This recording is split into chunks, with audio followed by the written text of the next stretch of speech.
अक्सर आपने लोगों को ये कहते हुए सुना होगा कि ईश्वर न जाने किसके भाग्य से हमें खिला रहा है, हमारे तो ऐसे कर्म ही नहीं हैं जो ईश्वर हमें दे। ये भी कहा जाता है कि हर इंसान अपने भाग्य का खाता है, लेकिन कभी कभी ईश्वर दूसरे के भाग्य से भी हमें खिला देता है। आइए आपको एक कहानी सुनाता हूँ। बहुत समय पहले की बात है। ईश्वर को मानने वाले एक बहुत बड़े महात्मा हुए। वे ईश्वर से बातें किया करते थे। एक बार उन महात्मा का गुजर एक ऐसी बस्ती से हुआ जहाँ पर उन्हें एक दुबला पतला आदमी मिला जो हड्डियों का ढांचा था। महात्मा जी ने जब उससे पूछा कि तुम्हारी ये हालत कैसे हुई, तो वे भावुक हो गया और उदास हो गया। जब महात्मा जी ने उससे उसकी उदासी का कारण पूछा तो वे कहने लगा, महात्मन, आप तो उस एक ईश्वर की उपासना करते हो जो आपसे बातें करता है और आपकी हर समस्या को सुनता है और उसे दूर करता है।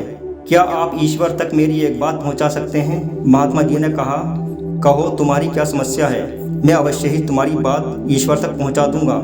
व्यक्ति बोला, महात्मन, जब से होश संभाला है तब से आज तक मैंने पेट भरकर खाना नहीं खाया। आज मिला तो कल का पता नहीं कि वे भी मिले या ना मिले।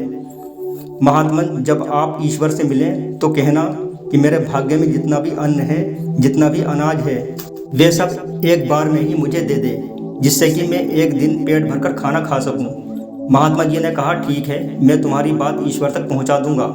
जब महात्मा जी ईश्वर से मिले तो उन्होंने कहा, हे प्रभु, आपका एक भक्त आज मुझसे मिला और उसने कहा है कि उसके भाग्य का जितना भी अन्न है, जितना भी अनाज है, वे एक ही बार में उसे दे दिया जाए। ईश्वर ने कहा कि उसके भाग्य में बहुत थोड़ा अन्न है जो कुछ ही महीने का है, इसलिए हम उसे थोड़ा थोड़ा करके देते थे।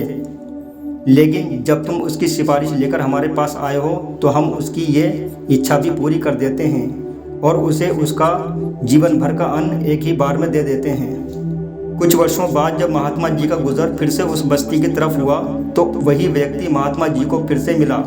महात्मा जी उसे देखकर चौंक गए, बोले, तुम अभी तक जिंदा हो?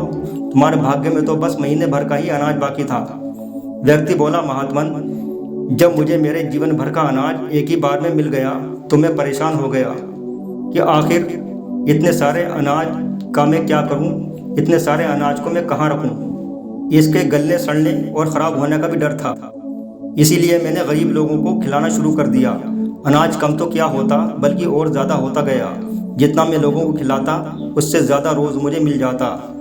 ना तो ये अनाज ही ख़त्म हुआ है और ना ही मैं मरा हूँ। उसकी बात सुनकर महात्मा जी बोले, जब तक तुम ईश्वर के बंदों को, उसके मानने वालों को, भूखों को यूं ही खिलाते रहोगे, ये अनाज बढ़ता ही रहेगा। क्योंकि जब से तुमने अपने अनाज से दूसरों को खिलाना शुरू किया है, तब से ईश्वर ने दूसरों के भाग्य का अनाज भी तुम्हारे अनाज में मिला दिया है, जिससे कि तुम दिल से उनकी सेवा कर सको।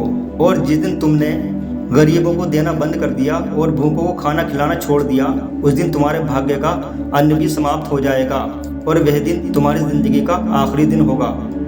ये कहकर महात्मा जी वहाँ से चले गए। वीडियो कैसा लगा कमेंट करके ज़रूर बताएं। वीडियो पसंद आया हो तो इसे एक लाइक ज़रूर करें। अपने दोस्तों और उन लोगों के साथ इसे ज़रूर शेयर करें जो गरीब लोगों के लिए कुछ करना चाहते हैं। ऐसी ही मोटिवेशनल वीडियो के लिए मेरे चैनल को अभी सब्सक्राइब करें, साथ ही घंटी के बटन को भी दबा दें, जिससे कि मेरी वीडियो की नोटिफिकेशन सबसे पहले आपको मिल सके। मिलते हैं अगले वीडियो में एक और मोटिवेशनल कहानी के साथ। धन्यवाद।